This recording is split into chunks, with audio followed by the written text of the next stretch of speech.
Okay, so welcome back, and today we're going to talk about common logs. So what is a common log? I mentioned this before. A common log is just a log that has base 10. Okay, so we're asking ourselves what power of 10 will give us a certain number. Okay, so this comes up a lot. In fact, if I remember correctly, I know pH scale is based on log base 10. So common logs, the decibel scale is also based on base 10 logs, and also the Richter scale so it does come up quite a bit. Okay, it's used quite a bit. Or Richter scale might be natural logs, but I think it's common logs. So common logs just means base 10. So we can drop the log. So if you ever see a log that does not have a base, it's assumed to be a common log, which means we assume that it's a 10. Okay? So that means what we're looking for is, hey, what power of 10 will give us a number? Okay? So that's what we're looking for. So that's all we mean by a common log. Now the thing is you have a log key on your calculator. So you could do this on your calculator. You could find the common log on your calculator by using the log key. And I'm going to show you a couple examples of that as well. Okay. So now, without a calculator, if I wanted to find this, okay, I wanted to find y equals log of, what do I want to use?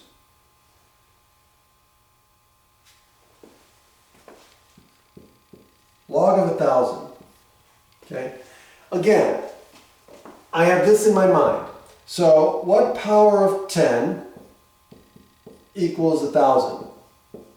Well, that's easy. Y equals 3, right? Okay. Because the power tells you basically how many times you're multiplying by 10. And however many times you multiply 10, you just count the zeros in this case. Okay. What's another one?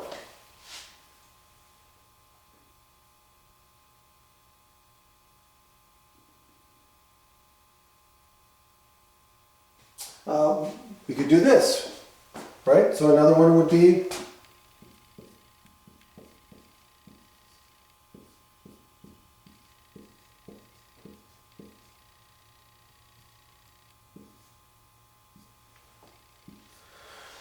okay, so what's that going to be? Well, it's going to be taking this, right? 10 to the y equals 1 million. What power of 10 equals a million? And so the answer is going to be 6. Okay. Now, there are lots of situations that come up where we're not going to be able to do it mentally, right? So that's where the log key on our calculator comes from, because we're not going to be able to do this in our head, okay? In the vast majority of problems that aren't like a perfect power of 10.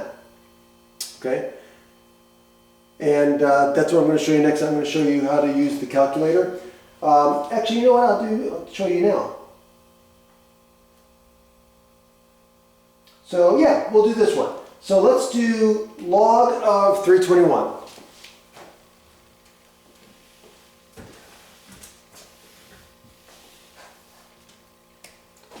So log of 321 using the calculator. Okay, so very easy. Okay, again, I'm not going to write out the steps on the board. I'm going to show you. I'm a big believer in showing you. Take notes though, or look in the textbook. So here's my calculator. Right? And you want to find the log key. Okay? So the log key is right here for me. Right there. So what you want to do is hit the log key, and it's going to give you log with a parenthesis. And so you're going to say log of what? Well, we want log of 321. So we're going to do log of 321. Right? Now, you can put the end parenthesis if you want. Now, but you don't need it. Most calculators assume that it's going to have an end parenthesis. So if you hit enter, it's going to close it for you anyway.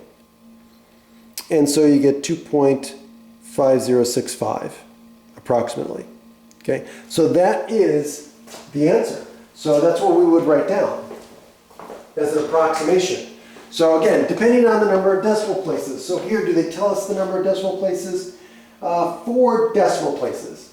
So let's go off 4 decimal places. So based on my output, this is going to be approximately equal to 2.5065. And that is the log of 321. So let's do another one, 123. Let's do the log of 123. Now this time I went ahead and put the end parenthesis. So that's what I put in. And if you hit enter, you get 2.08991 if you round. Oh, no, hold on. No, 4 decimal places. 0.899. So 2.0899.